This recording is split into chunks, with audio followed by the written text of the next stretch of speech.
behind the wheel is that inside line with William Byron challenging for the lead. Yeah, Byron's worked his way up through this pack a little bit at a time.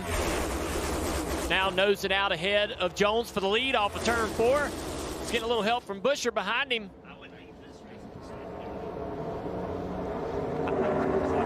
Just incredible racing. I mean, this takes so much concentration, so much focus to push the guy as hard as you can without wrecking him. And as these guys get more and more laps on these tires, the cars are going to start to have handling issues, as we've seen in the first stage. This pack rocketing around the racetrack at over 193 miles an hour average. And now it's side by side for the lead between the 24 of William Byron, who's getting a push from Chris Buescher, and the 43 of Eric Jones, getting a little help there from Alex Bowman in the 48. And we saw Eric, his car not handling well earlier in the race, but up the racetrack, it may actually drive a little better. You don't have to turn the steering wheel quite as much. So those handling issues may not be as bad. Of course, they had a chance to make a chassis adjustment as well, but ultimately, sometimes your car just drives better when you don't get that thing on the left side on that yellow line. It just doesn't make you have to turn the wheel. The car doesn't get planted the same. And you see, to me, this car just looks like it drives better than it did early. That's great for the guy pushing him, right? When you are lined up to the guy in front of you and that car is moving around, you're very reluctant to push him, Dave. But if it's steady and calm, you have a lot of confidence.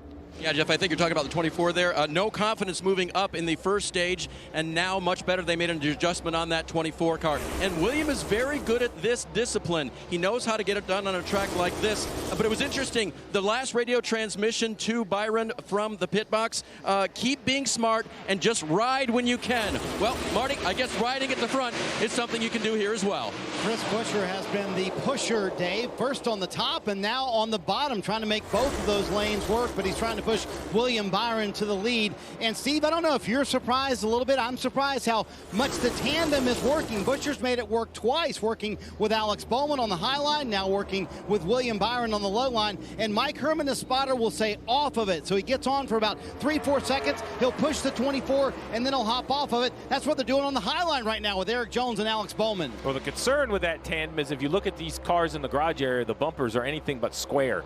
They're very curved if you look from above. So it's very easy to get offset while you're shoving and get a guy turned around. Tell Molly to push me in the flat parts. I cannot get pushed. Yeah, so that was a 24 radio. You saw a little bobble from Byron off of turn 4, and he's saying, stop pushing me in the turn. Do not push me in the banking or the transitions. The car is uncomfortable. Only push me when we're absolutely on the flat.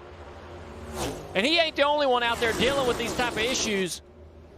And that's okay when you got the same guy behind you for lap after lap, but when this thing starts getting mixed up and you got a new guy behind you, you don't have time to give that information. You see they're lapping Blaney, Vance Auto Parts Cam. They've worked fix that car, but he still does not have the speed to stay with these faster cars, getting lapped again. Well, some of it I think was by choice. Look at the hood right now, and he gets around another car. This hood goes crazy, right? This thing moves up and down. By himself, it's a little bit calmer. NASCAR's let this 12 car know next time you come to pit road, work a plan. We want to see that more secure. We're not going to black flag you because it's been riding around. It hasn't come off. But in the draft, it's crazy. I think he's almost better off to be riding by himself even though he's losing time.